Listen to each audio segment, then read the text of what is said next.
Here it is, the tool from last time.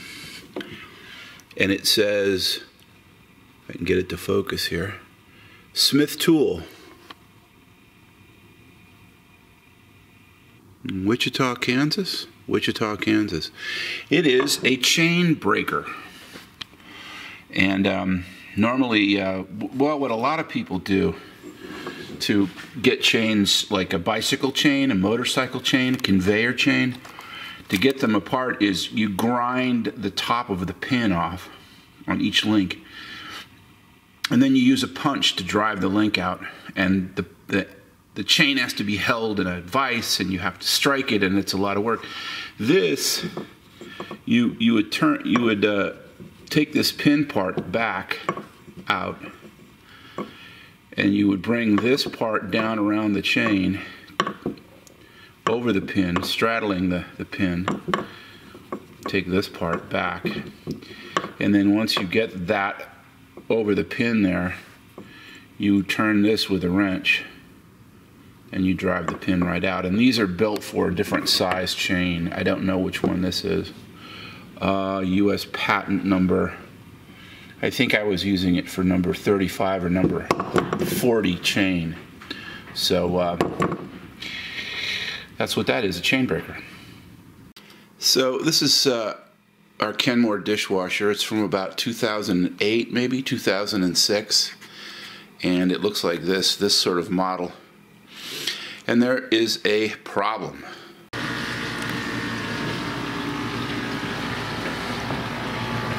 Doesn't sound terrible, but it does sound like there's something caught in it. I think it's the grinding wheel that's used to grind up food, and there's something caught in there that's hard, like a piece of glass, a piece of plastic, or maybe an olive pit or a lemon pit or something. So here's the manual that came with my Kenmore Ultra Wash dishwasher, and here are the model numbers. I will put these in the description so that people can search on this easier. What I wanted to show you was, somewhere here I have troubleshooting. Where is it? Grinding, grating, or crunching, or buzzing sounds. It says, a hard object has entered the wash module on some modules. When the object is ground up, the sound should stop. If the noise persists after a complete cycle, call for service. So they want you to, they don't tell you how to do this, they want you to just call for service. And maybe what I'm doing is what you would pay for to have somebody show up. So here we go. Now, one thing you might think is possible is when you're working on the dishwasher that you want to open the door and then sit on the door or kneel on the door so you can get access to the inside. Don't do it. You really can't sit or kneel or put really any of your own weight on the open door while you're working on the interior of the dishwasher, because the door is not built for that, and that will probably break the hinges or damage the machine. So don't do it. First thing you've got to do is take out the drawers. The bottom one comes right out real easy, like this. The upper one has to slide out too. The reason it has to come out is you can see it in back here, there's a tube that runs all the way up, and that has to be taken off because we've got to take, well, you'll see what happens. But you got to take this off, this clip, and usually I think you pry this middle section with your thumb off, and then it comes right out easily. There it goes. Okay, do that on both sides. So once you've pulled these clips out, now this whole drawer will pull completely out. It comes off the ends of these guys here. So now I'm going to take the spinner thing off, and as I recall, you turn that knob clockwise.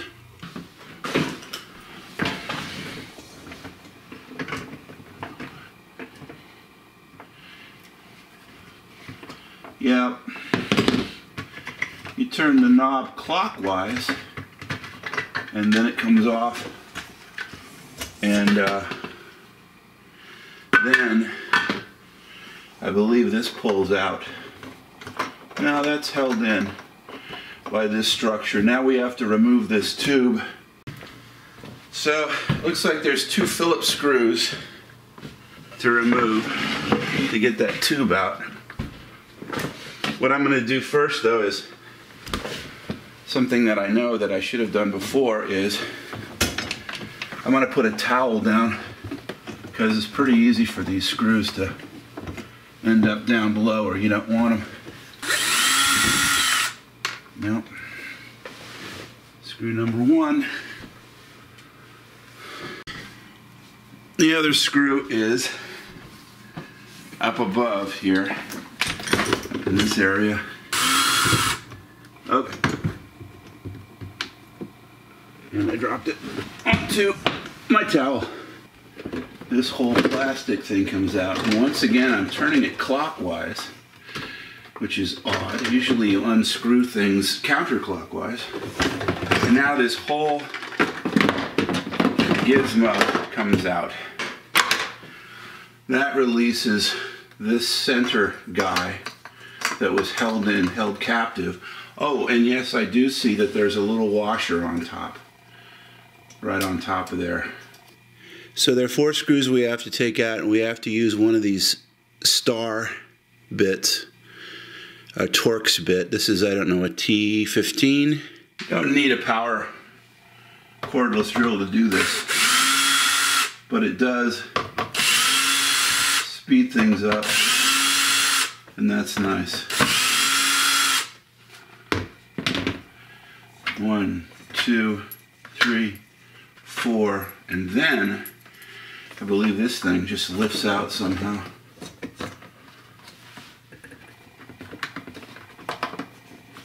Yep, there it goes. It just lifts out.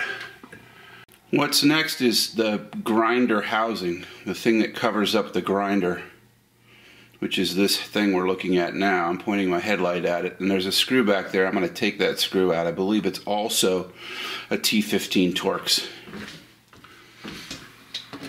Yeah, that's what it looks like.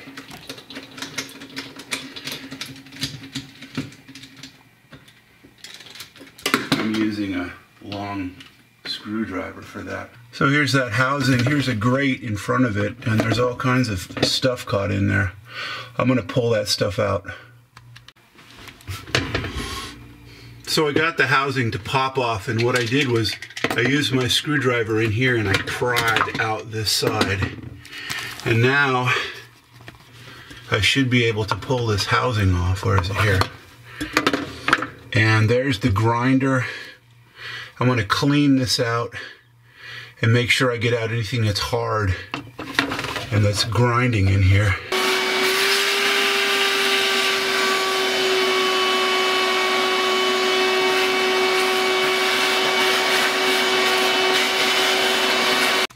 So it's pretty cleaned out.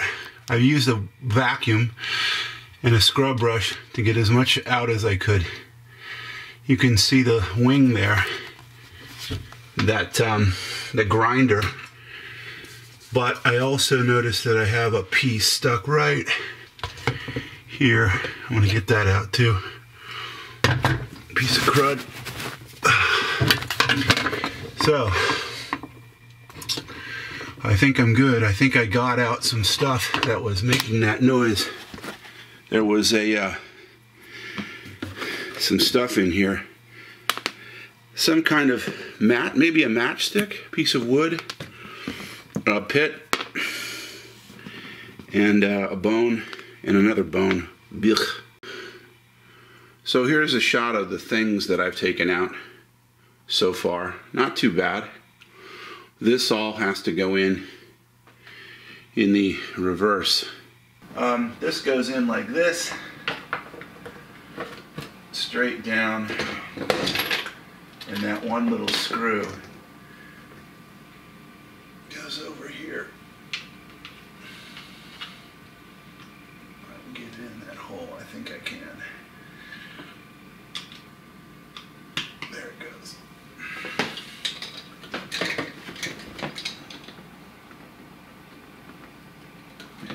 hardest thing about this is the way I'm bent over doing it.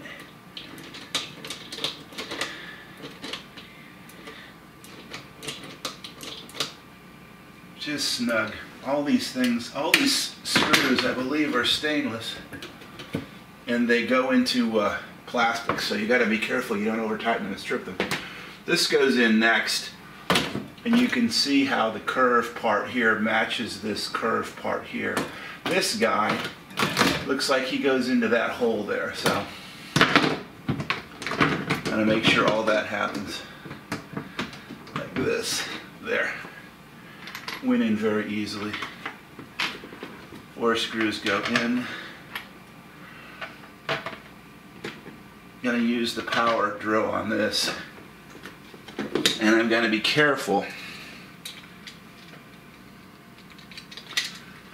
not to over tighten.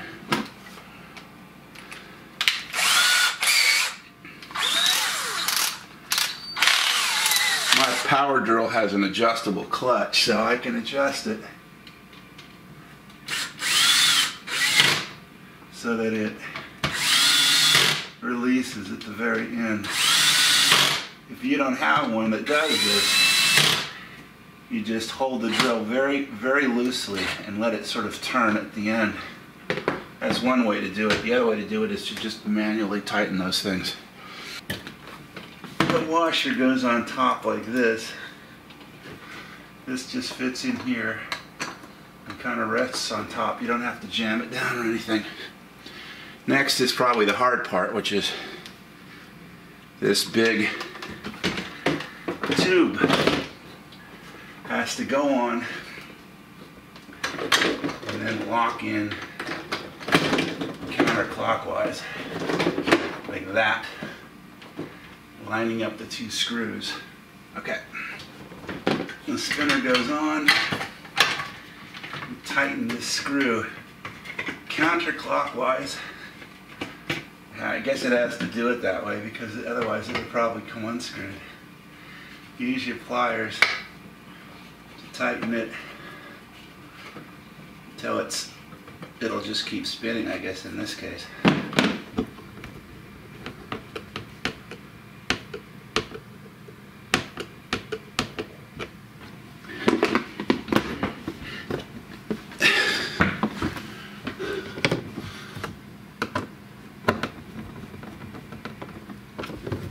Okay. Right. Right.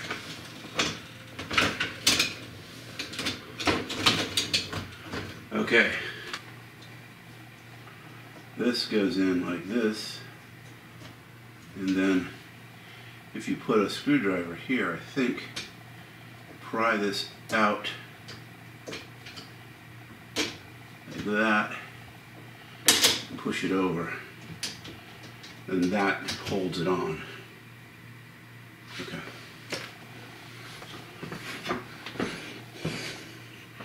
Put your bottom drawer in. Make sure it closes it up. So I can hear the grinder going, but I don't hear that loud noise anymore.